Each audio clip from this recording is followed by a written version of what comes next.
Welcome in, everybody, to the Bare Knuckle Recovery Podcast. This is episode 33.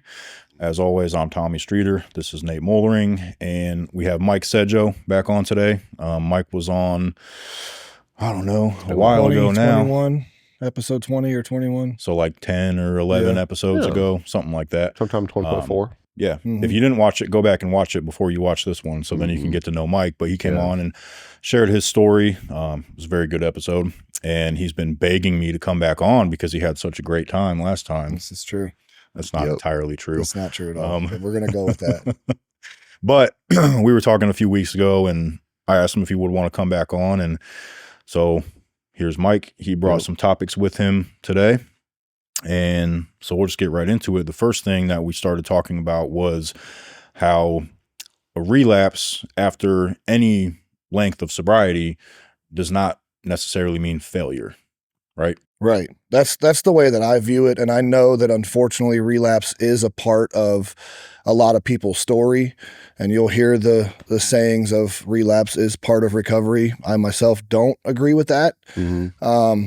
It is a part of people's stories, but from my own personal experience, which is all I can speak on, relapse for me, as hard as it is to say, sometimes it was actually helpful just because I was able to look back at where I had fallen short in my attempt at sobriety previously and what led me back out to using again. Like what things people suggested that you should do and you were like, nah, I don't need to do that. Well, I would pick apart like this one sounds good and that one sounds good. Buffet style recovery, that's what I call it. Yeah. I'll take some of this, but none of that for me. I don't want any vegetables. And I had reservations in certain areas that I didn't think that I needed help in, but clearly my best thinking had gotten me, into detox 4 different times. In jail probably too. Multiple times in jail. But, luckily I was able to come back to recovery multiple times and look back at what had caused me to relapse previously and take something from it and apply it to this attempt. And again, it took me multiple tries. A lot of it for me. I'm sorry to interrupt, but were you ever able, like after that happened, like to pick out specifically what you weren't doing? Because that was something that I feel like I had a problem doing.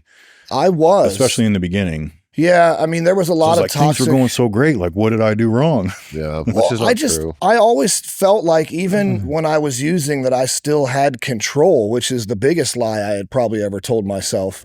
Whether it meant that I still had, people that would answer my calls or my girlfriend was still in my life or whatever it may have been, that was just a little shred of control that I always felt like I wasn't quite as bad as the people that were giving me the suggestions, so I didn't need to take those suggestions. Maybe if I'd gotten to where they were, it would make sense, but I didn't need to at the time. So yeah, a lot of it, it did come down to the simple fact of people, places, and things. I thought that I could put 30, 60, 90 days clean and then go straight back to the streets of Canton and go see the same people, and I was cured. So if they offered me something, I was going to be strong enough to say no. Right. That never worked. Or I would be able to go back to that same toxic relationship that caused me the depression that I wanted to use and hide to begin with. But now that I'm clean, I'll be able to manage that, which was also a lie. It was still toxic. It still caused depression. I still needed to escape from it.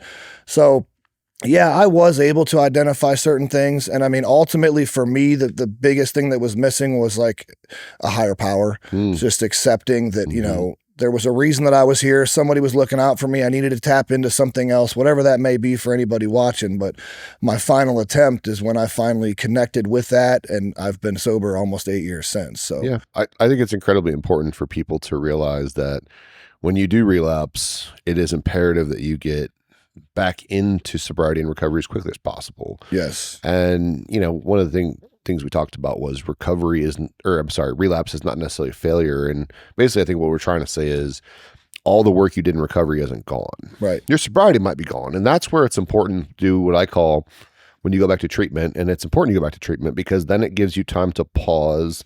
You don't have your phone. You don't have everything else going around. You can focus on you. And that's why we do that, right? But then you have the professional help around you or volunteers, whatever they are, right? To help you do what I always like to call an autopsy on your sobriety because your sobriety's dead. Yeah. So go back and look and see where the weak points were, what killed it and why. And then you build on the foundation that you created of the recovery that you had previously. So you had really good stuff there. So you take away, like they always say, eat the chicken, spit out the bones, right? So then take the pieces that you are relevant to you that you can digest and you can eat, get rid of the bones, and then go forward with that. So, I mean, that's why we always are big on people, because they'll say, well, I've already had one drink, or I've already had 5, or it's already been one day of me shooting dope. I might as well go for 7 and get it out of my system. It's never going to be out of your system. There's no such thing as out of your system. You know what I mean? Like, it just doesn't exist. So as soon as you can, get back into recovery, get back into sobriety, surround yourself with those people, because if you still have the choice to go back into recovery, that's a blessing. Yes. And the longer you wait, the smaller your circle of choices and options is going to get. And, you know, oftentimes when we get calls from people, the world as they knew it no longer exists, meaning that they call us after they hit someone when they were driving drunk, or they call us after they got arrested and now have a 3rd felony on their record, or they call us after they're in the hospital and the staff has said, we've had calls like this. They said, hey, there's not much we can do for you, but keep you comfortable at this point. The world that you knew no longer exists. So that's why it's imperative. Like, it doesn't have to be this all out failure. All is not lost, but how you react to it is so important. And I think that's something all of us learned. And there were varying degrees of relapses for me. There's times when I went out and didn't come back for a very long time, but, you know, I'm convinced that the last time that I relapsed, you know, with all the things that happened, if I would have kept going, I wouldn't be sitting here today. There's no question. I agree. And I was always told too that even when a relapse had occurred, that I didn't necessarily lose all of the recovery. I just simply changed my clean date. And I was able to look back, and there was a lot of stuff that I had learned and applied to my life in those short periods of sobriety that had helped me improve my quality of life, but the reservations that I held on to are what would always lead me back out. So I never wanted to beat myself up too bad for relapsing. One, I was grateful that I did find my way back and I could try this again. But then I also had, like, you know, essentially a notebook full of things that had helped me before that I just continued to build on every time I found myself coming back to recovery until I finally figured it out. Yeah. You know, that's huge.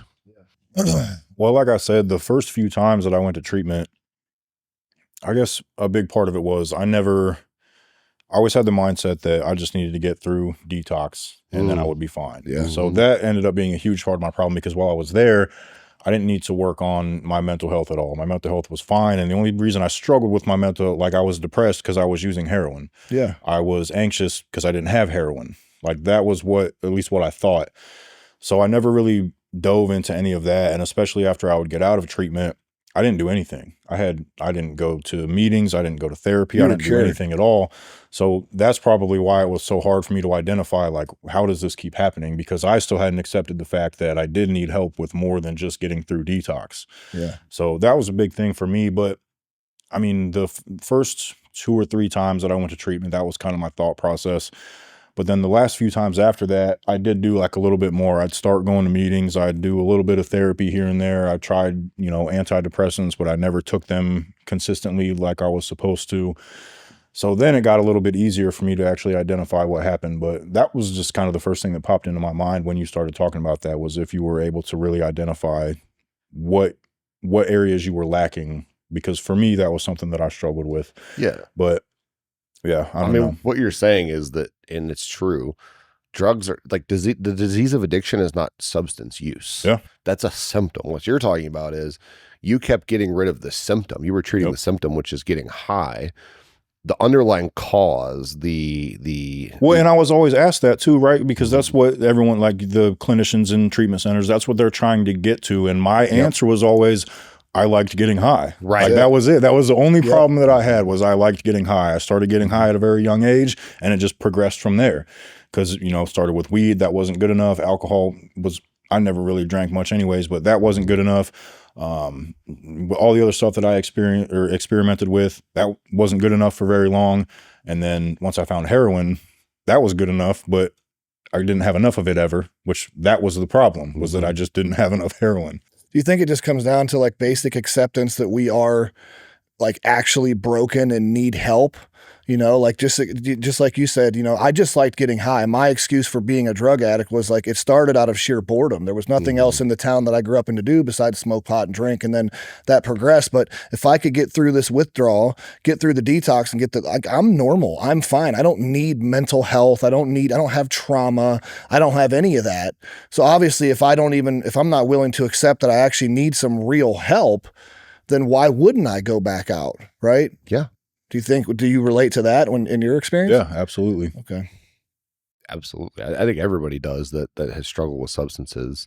We have to get beyond the surface level. Yeah. There's a reason we like getting high. And what is that reason? Is it trauma? Is it a chemical imbalance in your brain? And that's where, like you talked about mental health, it's where it becomes chicken or the egg, You go to treatment and you find out you're bipolar or you just have severe depression. It's like, well, did the drugs cause that, or was that why you started using drugs in the first place? Right. And again, like I said, it's a chicken or the egg thing, right? Like who knows which one came first?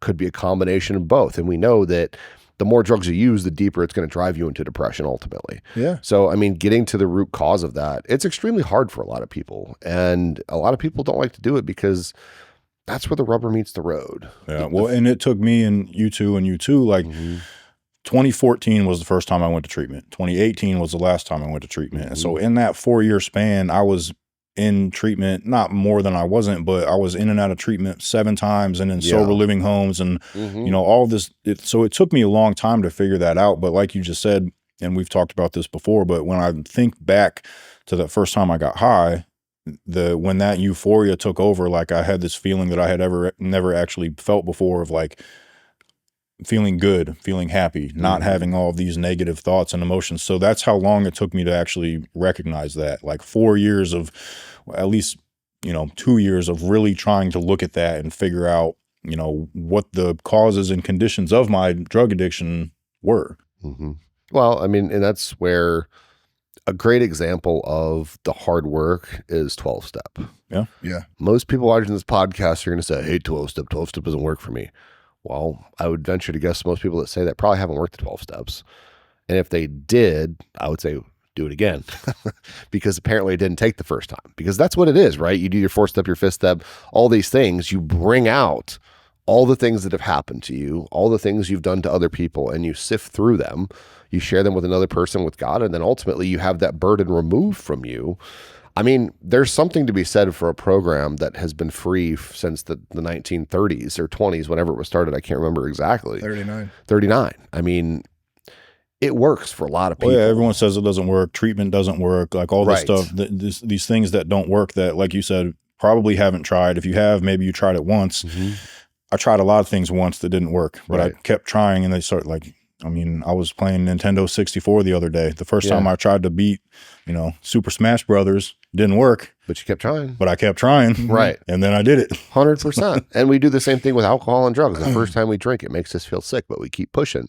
And then, eventually what happens is our body, when we stop drinking, we get sick, and we don't give up there, So, that's what it is for a lot of people. It's just persistence. It's trying a lot of different things. I always make the parallel to workout programs and diets. Everybody knows that person that's done the Atkins diet, they've done the keto diet, they've done the paleo diet. I went to the gym once and it didn't work. Well, but they've done all these diets, but when you get down to the core of it, they're like, well, calorie deficits don't work for me. They think that they're terminally unique, just like addicts. It's like, you are not the one anomaly in the universe that violates the law of thermodynamics. That's just simply not true. You just follow the diet 30% of the time, and the other 70% of the time you eat the same junk you always do, and then you're upset about it. Same thing with workout plans. If you do P90X, if you do CrossFit, if you do MMA, if you do, whatever other program there is out there, you're going to get results. Yeah. But you have to actually do it. It's the same thing with 12-step. It's the same thing with CBT, DBT, MRT. These are all different modalities and different things that are available to people, but really it's the work that you put in. And ultimately what happens is, and how this relates to relapse, a lot of people go out, like Tommy said, they get sober, as you were saying too, and then they go back to the same people, places, and things, and there's no work being done to the underlying issues, to bringing out why we feel comfortable using pothole water in a dirty alley with money that we stole from our mom out of her purse to shoot heroin in our arm, even though we're not quite sure it's heroin because it's not breaking down like we thought it was going to, but we're willing to give it a shot anyway, right? There might be a little bit of heroin. There might be a so little it's bit of worth it. heroin in there. As long as it gets me off sick. 100%. So we're willing to do all those things, but then we finally get sober. Like I remember a story, like I stole some of my dad's clothes one time and I was taking him to this place that bought used clothes. Any rational person would have known that place was not open that day because there was a freaking blizzard in Fort Wayne. But I still told my parents I was going to go to the YMCA and work out. How I got the clothes to the car without them noticing, I don't know. But I became a pretty good deceiver and a pretty good liar. Yeah, I don't know. I don't remember exactly. But I got there and it was closed. And it was like, of course they're closed. There's like a winter weather advisory. You're not allowed to be on the road unless it's an emergency. But that's how determined I was. But I wouldn't go to a 12-step meeting because I didn't feel like it that day, or I was a little tired, or I forgot to drink water that morning, or some stupid excuse. Ultimately, with relapse, I feel like that's what a lot of it comes down to. Yeah. What about like the guilt and shame that we carry when we do relapse, whether it's 30 days, 60 days, 90 days, our parents, our family finally looks at us and has some sense of pride that we're doing the thing and then we relapse. Like, I don't know that there's a time frame to say, but I know that that's extremely hard for me or for anybody else probably to overcome.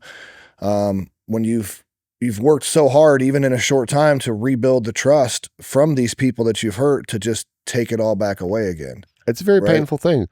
I think we all have had situations like that. We have, and we talk with people every day that, have relapsed, unfortunately. And I think that's one of the main things that they struggle with is now they just feel so terrible because, like you said, like they were getting close to or in the process of building back their relationships with their family, getting a job, paying bills, blah, blah, blah. And then that happens. And I think there's a ton of guilt and shame that comes along with that. And the best advice that we can ever give them is like, you made a lot of progress, you slipped up. So now you've got a choice. You're at this fork in the road. Are you going to keep doing what you feel so guilty about right now? Or are you going to take a step in the right direction, get back into treatment or to meetings or whatever it looks like for that person?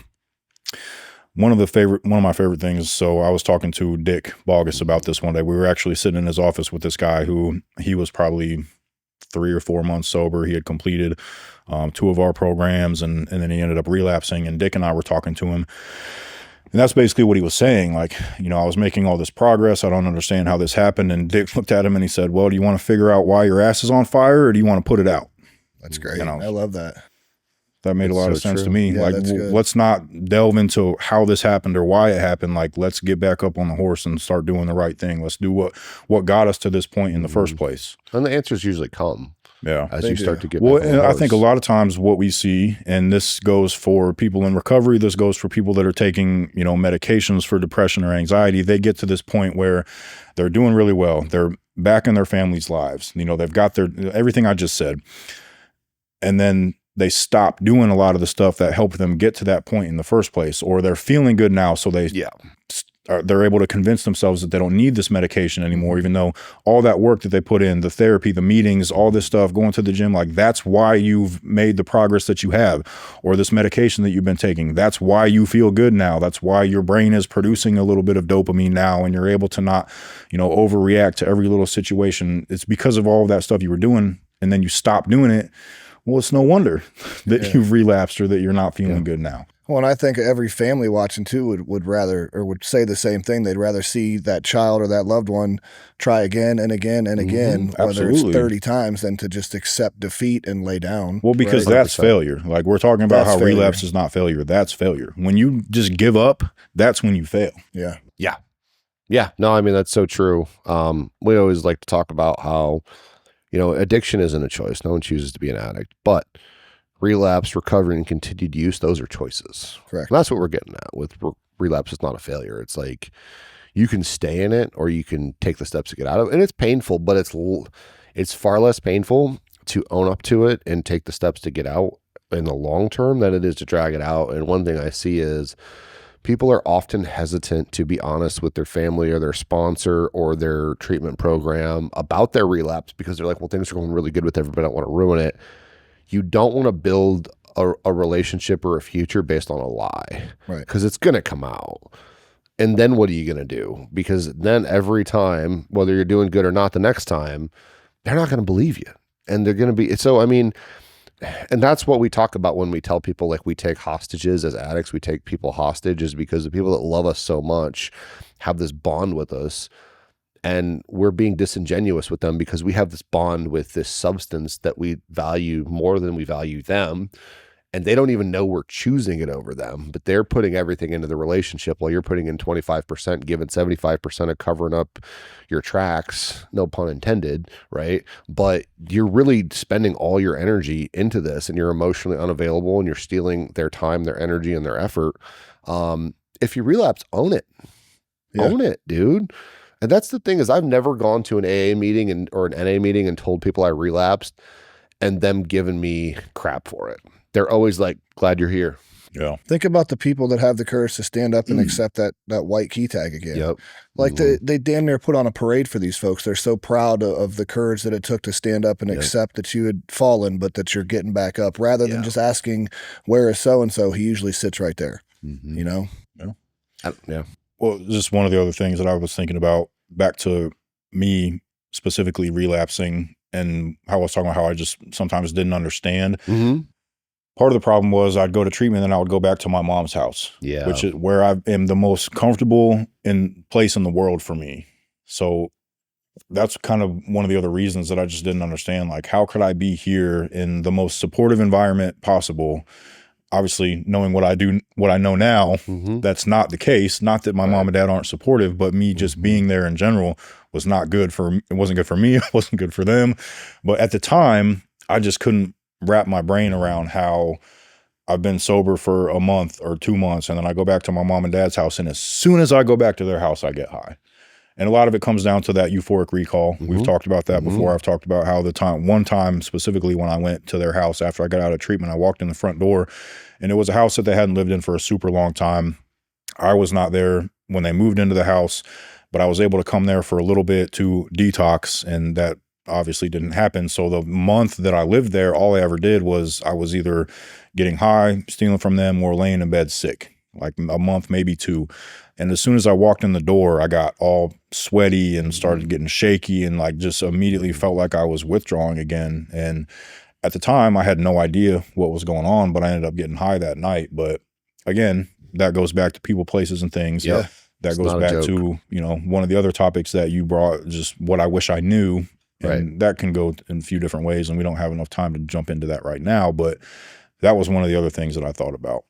Yeah. That's good. And that people, places, and things quote, I mean, we probably talk about that all the time, and it sounds like we beat it to death, but the things that we repeat over and over again, the phrases and kind of like the sayings, it's because they're true, and it's because they matter. And they apply to every single topic that we talk about on this show. Every time. All of them do. Every time. And I always tell people, there's nothing new under the sun. Like, there is no such thing. People come out with, every time I read these studies that come out, these peer-reviewed studies from these different modalities, and they're like, this is a new modality that is, evidence-based. And I'm like, okay.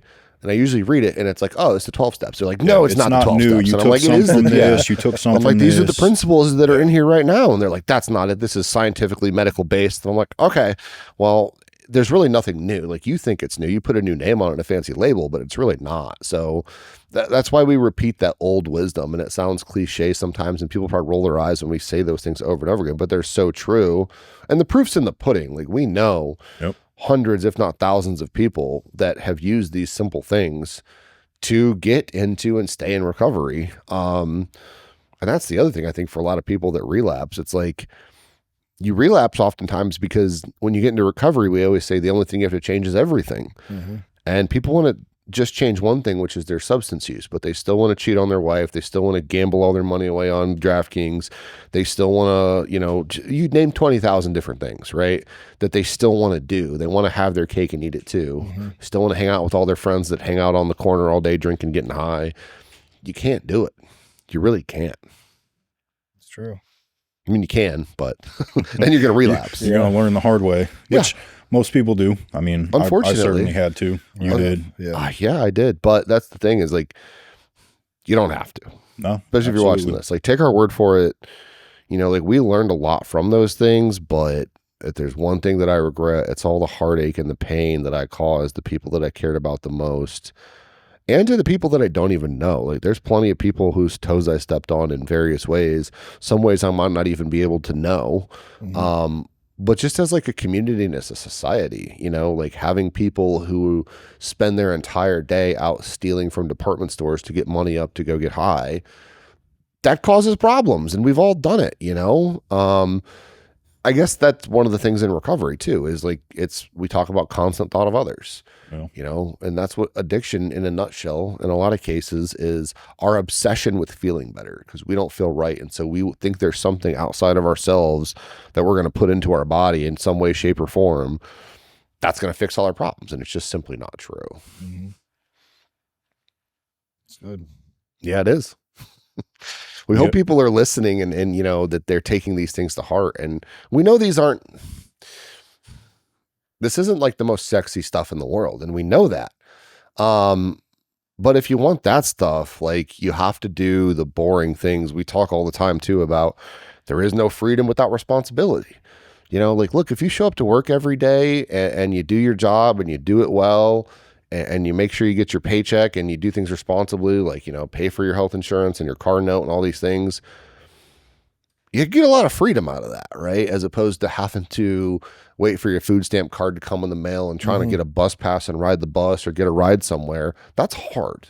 It is. And I'll take the boredom that comes with sobriety sometimes over warrants, you know, in jail cells and things like that any day. 100%. That's exhausting. It's completely exhausting. Yep, absolutely. Well, Mike, since this was your topic, do you have any closing thoughts? We're running out of time for part one. I mean, just everything that we covered, I'm just hopeful that anybody that's watching or has a loved one or family member watching that has relapsed, one, continue to be supportive, even though that's oftentimes very difficult.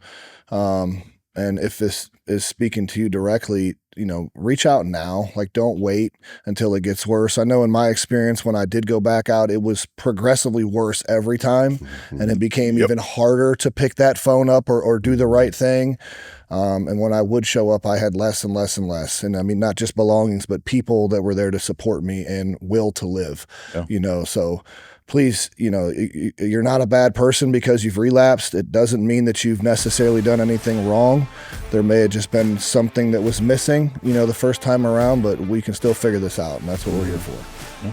The next topic that we're going to start talking about is just self-care in recovery and why that's so important, why it's really tough for some of us, especially when we work in this field. I think that makes it tough. So yeah, what does self-care mean, Mike? Let's start with that. What is self-care? I mean, at its basic, it's just taking care of yourself. And for me, that's profound, Mike. Yeah. Well, I mean, that's just like we can move on now. How simple do you need to write make that it down, guys? We don't want to forget. I know for me in early recovery. Can we clip that for please. a reel? That's a gonna reel. go freaking viral, man. Listen, do you guys want to talk or what are we doing here? Man. It's good stuff. No, but that's really, I mean, like I think we get so consumed with recovery or our new way of life and burn candles at both ends that at some point you forget to take care of yourself. Yeah. And I've seen so many people, you know, struggle with compassion fatigue and just sheer exhaustion that it doesn't matter if it's 30, 60, 90 days, 2 years, 3 years, they are just so burnt out that they almost need a break from everything, including their recovery. I just can't keep doing this. It's too much. It's too demanding. I can't keep going to 6 meetings a week or working 12-hour shifts or whatever it may be. And it has nothing to do with any of that. Throughout any of the days during the week, you forget to take any time for yourself. And it can be the simplest things. I don't know what you're into. Reading a book, going to the gym, I mean, you literally, you can fill that in with 20,000 different scenarios, whatever it is, but something that gives you the opportunity to disconnect from whatever it is that you're doing, work, recovery, and just focus on yourself. Go get a massage, you know, whatever it may be. Well, I think it's really important too, to find new things that you do enjoy doing, because for my whole life from, 12, 13 until I got sober at 24, I didn't do anything besides get high. And if I was doing something, I was high while I was doing it. Heroin's not a good hobby. No, it's not really. it's so not. it's definitely important to find new things. And I think it's cool. Like a lot of times when people will go to treatment programs, they'll try to help them find different things that they might enjoy doing. Like something that I picked up the last time I went to treatment, like I always liked to draw. But painting was something that I started doing. Like we did it when I was in treatment the last time in 2018. And that was something that I continued doing for a long time. And I haven't done it recently. So maybe I need to work on my self-care a little bit more. We're going to expect a painting for the opening scene. I mean, I did. It was cool. I started, when I worked at that treatment center too, I would like lead a group where we would paint, and I would get masking tape and all of these big canvases, and like they'd put tape in certain spots wherever they wanted to on the canvas, and then they would paint over it. And so that was something new that wasn't really anything that I thought I would enjoy doing, but I gave it a chance and I thought it was fun. So I kept doing it. But could you do a painting of me like in one of those old military uniforms, like a portrait? no, I could not do that. Can you try though? I could paint a potato that would work with a beard, because That's that would close. look like me. It's fairly close. You just stick some ears on that damn thing and a beard, and people will be like, "Oh, that's Nate's head. That's Nate. A giant potato head." I'll paint a little Allender BKR symbol. I guess on the there. unfortunate thing is like, potato head, but I'm not as customizable as Mr. Potato Head because I can't grow hair. We can get you a wig. We could do that. You can grow hair, you just don't. Well, yeah. Yeah. So back to self-care. Back to self-care. One of the things I was going to highlight in self-care, one of the things for self-care is comedy, cutting up with people. Yeah, it's okay to not be so serious in recovery. I know this is a pretty serious podcast. We don't ever have fun on here. But it is important to have people that you can laugh with and hang out with. Not everything has to be doom and gloom all the time, Right. which is a lot of what addiction is. So it's good to get away from that and be able to enjoy yourself. Well, like I said, especially working in this field. So not only do we have our own recovery that we're focused on or need to be focused on every day, but we have a lot of other people that we're trying to help get into recovery, maintain recovery, trying to help if they do relapse. So it consumes so much of our time. It's hard to get away because, we go home from work and, we're still on our phones all the time because we're dealing with so many people that we're trying to help. Yeah. So that does make it hard. I mean, in order for us to really get away from that, we have to like actually take time off and leave town so that if something does happen, we're not expected to be in the facility. And it's tough. I'll say this. So with people that are addicts that are in recovery, we're very much similar in the way we handle things, kind of like how we did when we were using. And what I mean by that is we're very all or nothing. Yep. I'm a very all or nothing person. So I think the one word that I would advise people on when you're talking about self-care is temperance. And temperance essentially means that you're measured in what you do. It takes a lot of reflection. And that's the thing is temperance is different for everybody and what that looks like, right? But I'll tell you some things about self-care that it is not, because you see a lot of people in movies and shows and on social media talking about self-care. And I struggle with this for a very long time. I know where this is going. Well, and here's the thing. Like I struggle with everybody in early recovery. What's the first thing they do? They get fat, right? Most people. Or they get obsessed with working out, right? Because all we are trying to do in the beginning is we're transferring one addiction for another. Yep. Which it's better than shooting heroin. It's eating ho-hos and donuts is better than shooting heroin. However, it's not long-term. It doesn't have long-term sustainability as far as your health markers are concerned, okay? And instead of burying you for an overdose in the next 6 months, they might bury you in 6 years for type 2 diabetes, right? Which we don't want either, right? We want the point of recovery. When you talk about recovering, we want you to recover in every aspect, right? It has to be holistic, the whole person. You have your mental, your physical, and your spiritual. And none of those things can be siloed. People talk about that. They're like, well, I'm working on my mental health. Well, your mental health is attached to your physical health. Last time I checked, it's attached to your body. Same thing with your spiritual health, right? So when you're measured and you're balanced, like Tommy does a great group on this he like draws this wheel and essentially like there's like different spokes that go out and then you try to draw a circle around it. And if it's lopsided, it's not going to roll. So with self-care, that's really the goal is to make sure. Do a painting. Yeah, he'll do a painting and we'll bring it on the show. And so you want to make sure that it's balanced. And so what self-care is not, and this is what for a long time, I thought self-care was like eating a whole pizza and a cheeseburger. Precisely. Eating a whole pizza, eating donuts, like eating all these things and then, going and like throwing chew in my mouth after I'm done. Listen, eating foods that make you feel good in the short term can be part of your self-care, but eat like 3 pieces of pizza instead of 8. Like that's not self-care. It's ultimately not good for us. Ultimately, what we're doing is we're feeding the addictive side of our brain. Now we're doing it with something different. But what self-care should do is it should set you up for success in other areas of your life.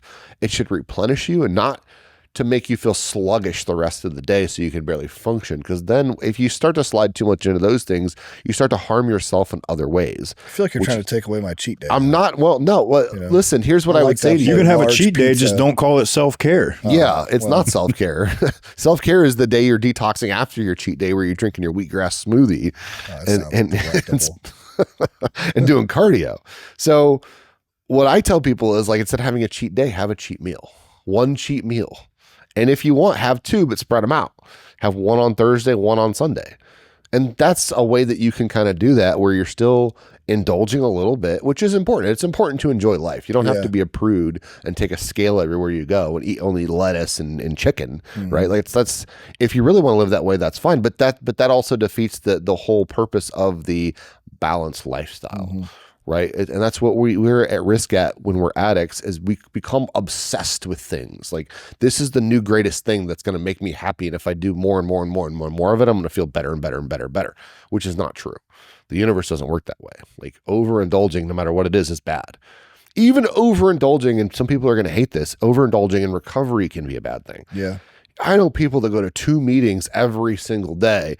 You can't have a conversation with those people. You can't have a relationship without them trying to 12-step you. Everything's related to the big book. So I'm glad that you brought that up because this is something that we've talked about it on here before, but the whole purpose of like all of the work that we do put in recovery is to get to, in my opinion, to get to a point in life where that doesn't have to run every minute of every hour of every day of my life. Like if I go a week or 2 without going to a meeting and not going to therapy. Like I should be at a spot by now, 7 years later that I can do that. And my whole world doesn't just go to shit because of all the hard work that I put in earlier. Right.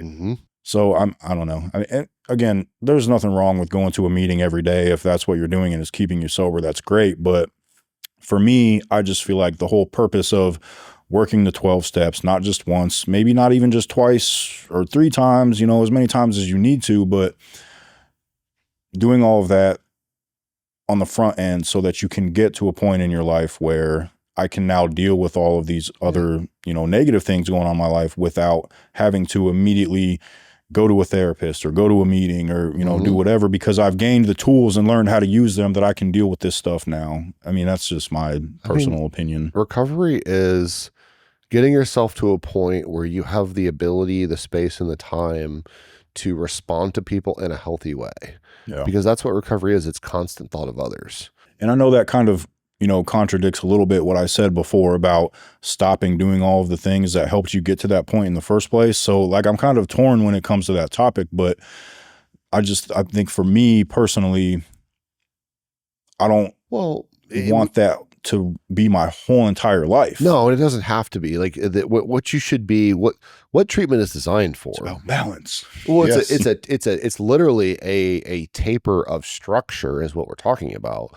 And at some point you get to a maintenance phase where you reach the level of structure in your recovery that are the things you're probably going to do for the rest of your life. Right. And it might wax and wane a little bit. And that's just normal. Like some people go to therapy once a month and they have a tough month because their dog died and, whatever else happens and they have to go twice. And that's also okay. Getting to a point where you recognize that. Correct. If I start slipping, if I start struggling a little bit, I can recognize that when it happens before it hits the fan. Yeah. You've got enough self-awareness to know, like, I probably need to go to a meeting. And that didn't happen after a year of recovery. It didn't happen after 2 years or 3 years or even 4 years of recovery. Like it takes time. It's not going to happen right away where you're at that point. So it does take a lot of work on the front end. It was my whole entire life. Right. The first year that I was sober, I was at multiple meetings every single day. If I wasn't sleeping, if I wasn't exercising, if I wasn't at work, I was probably at a meeting or I was at home reading or painting or like I didn't do anything other than that. So it was my whole entire life for a long time. But outside of that, even the program, which which I'm a full supporter of, is simply that. It's a program. The meeting is just a meeting. Yeah. We can apply the principles that we've learned every day without having to go to the meeting. If you feel the need for community or you want to hear a good story, by all means go. I encourage everybody to do so. But it'll always be there too. Yeah. That's another thing. Like it's always going to be there. No matter where you're at, you can always find an AA meeting. And if there's not one in your town, as soon as you need one, pull out your phone. But I think, working through the steps was built for us to learn how to live our lives. It is. In the most healthy sense of the word, given where we had come from and what we had done in our past. I'm going to be a person in recovery forever, but that doesn't mean that I need to get to a point 8 years later where I have to look at my wife and say, I missed Monday night meeting. I'm probably going to relapse. Yes, you know what I mean? Like, because to me, that sounds just as terrible as being stuck in addiction. Yeah. I can go through my 9th step. I can look and see where I may have harmed people or where I owe an amends to daily, sitting on my couch at night and try to, just continue to apply those principles. So, that's part of my self-care as well, though. Back to the topic that we were talking about is some of the things that I learned early in recovery related to the steps.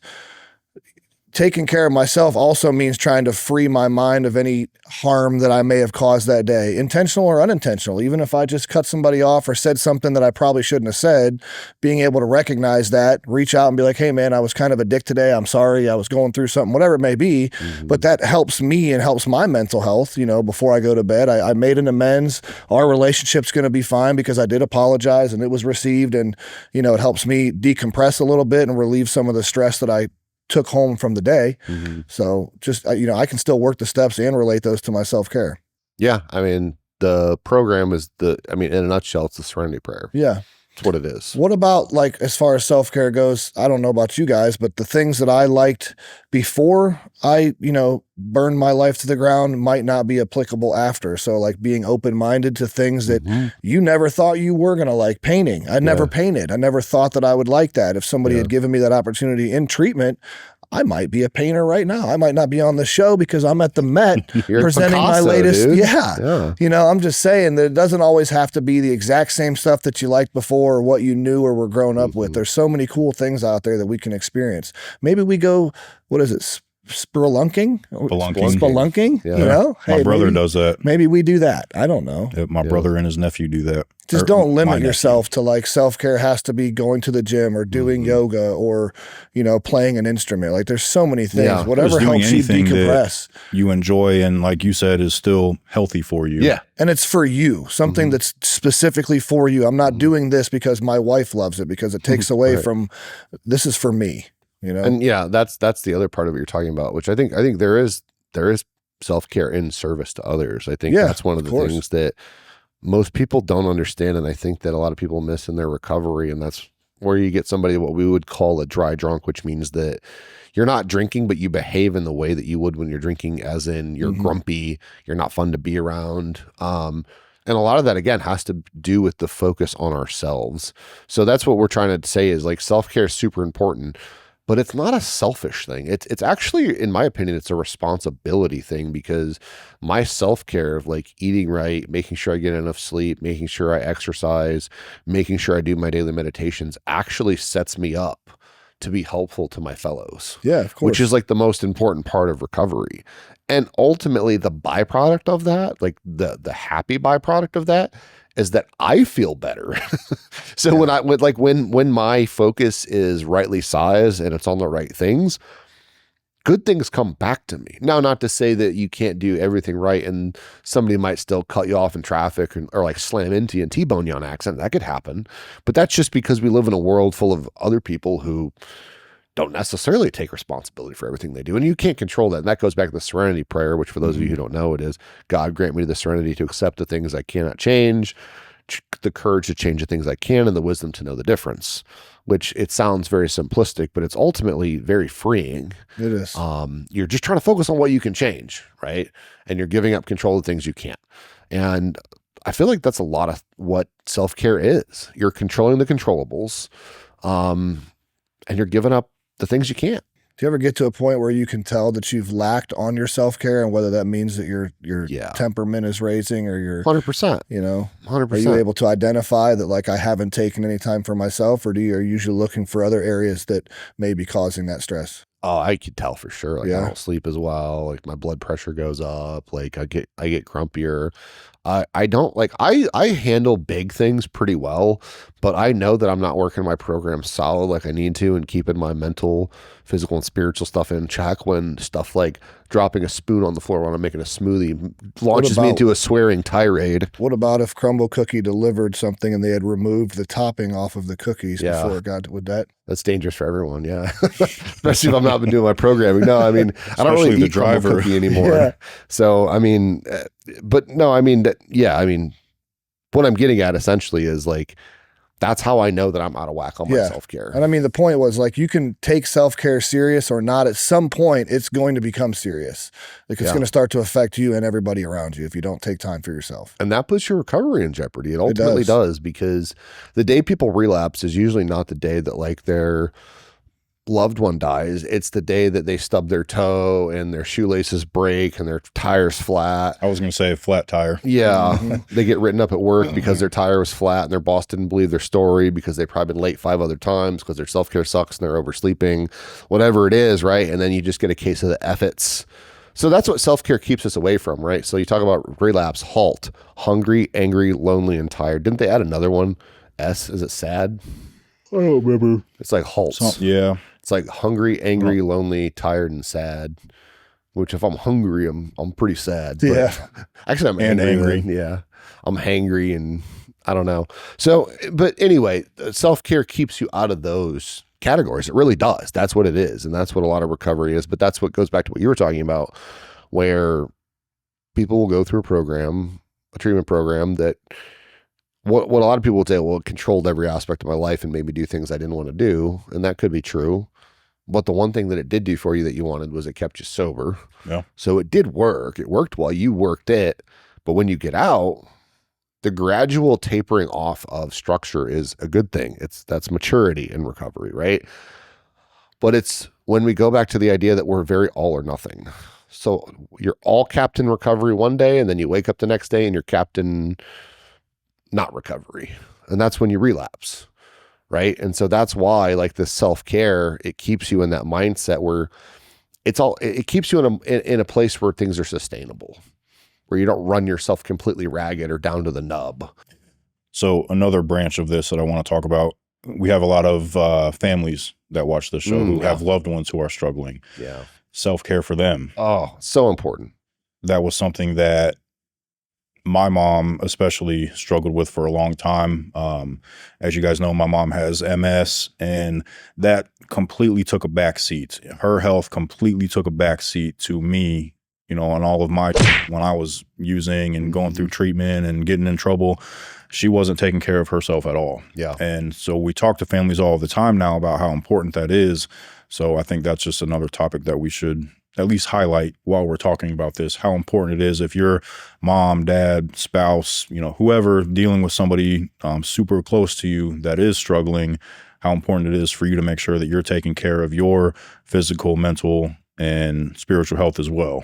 Right. Well, yeah, because as draining as it is for those of us going through addiction and trying to find recovery, it's equally, if not more draining for the families that are supporting us. It was 100% more draining for my mom than it was So for me. the self-care would even be more important for them because they're not going to be able to hold themselves together and love us unconditionally and support us and stand with us if, you know, nothing is pouring back into them. Well, and a lot of parents are willing to sacrifice their self-care to save their child. Yeah. And that's a noble pursuit to an extent, right?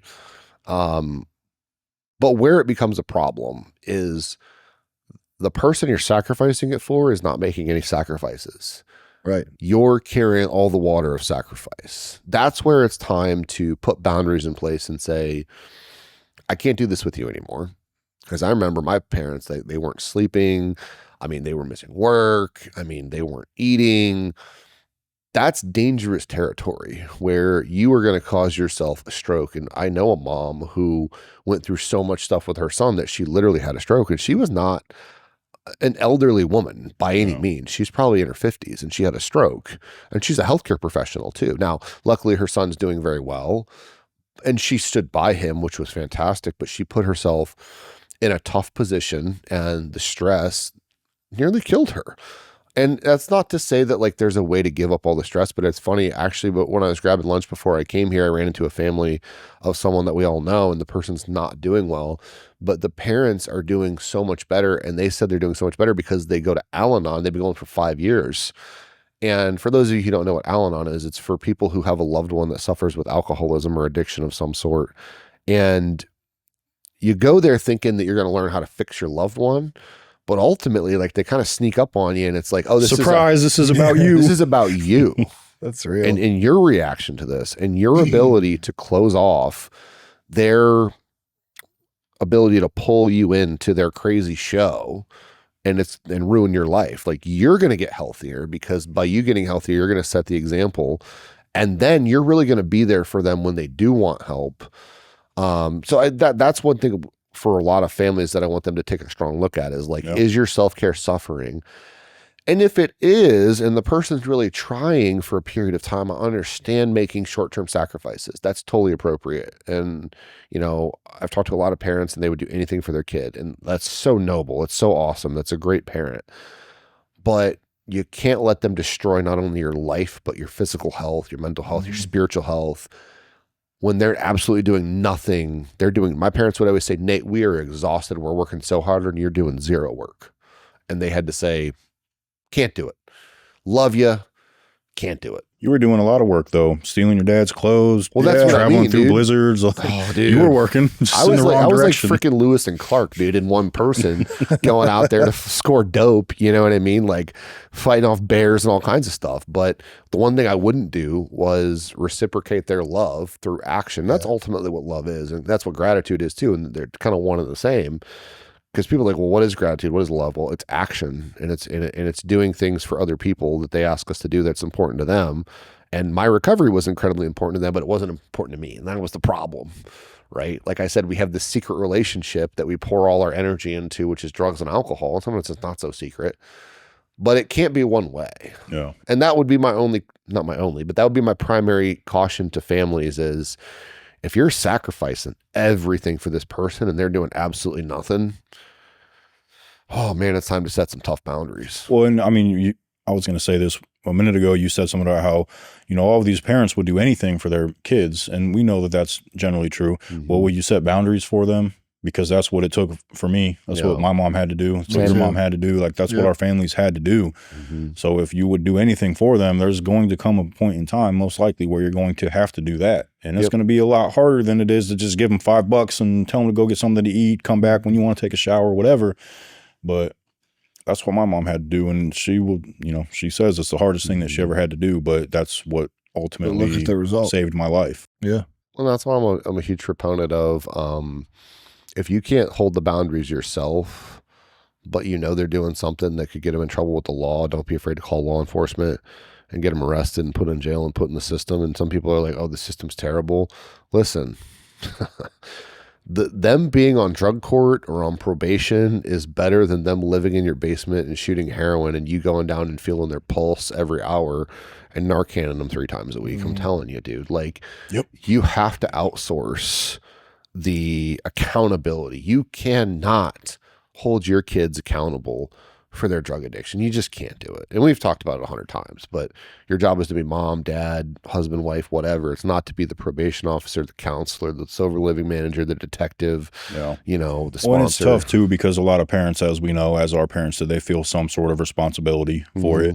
But unless you were giving your kid drugs, you have no responsibility. Like it's not your fault at all. No. If you were giving your kid drugs, it might be your fault. And that was definitely a mistake on your part. Hopefully not, but stop doing that and, you know, do better. And you know what, like that's the thing is there are a lot of parents out there too watching who feel guilty. I know I've talked to many moms and dads who are like, well, we got divorced and that's what caused it. So I just like, I can't step back there. I feel like I abandoned them. It's like, look, you cannot pay for those mistakes your entire life. No. Like you don't, because you made a big mistake as a parent, that doesn't mean that you deserve to be a freaking punching bag. Right. Yeah, you don't. Absolutely. You have a great relationship with your kids. So I do. Yeah. Maybe you didn't always though.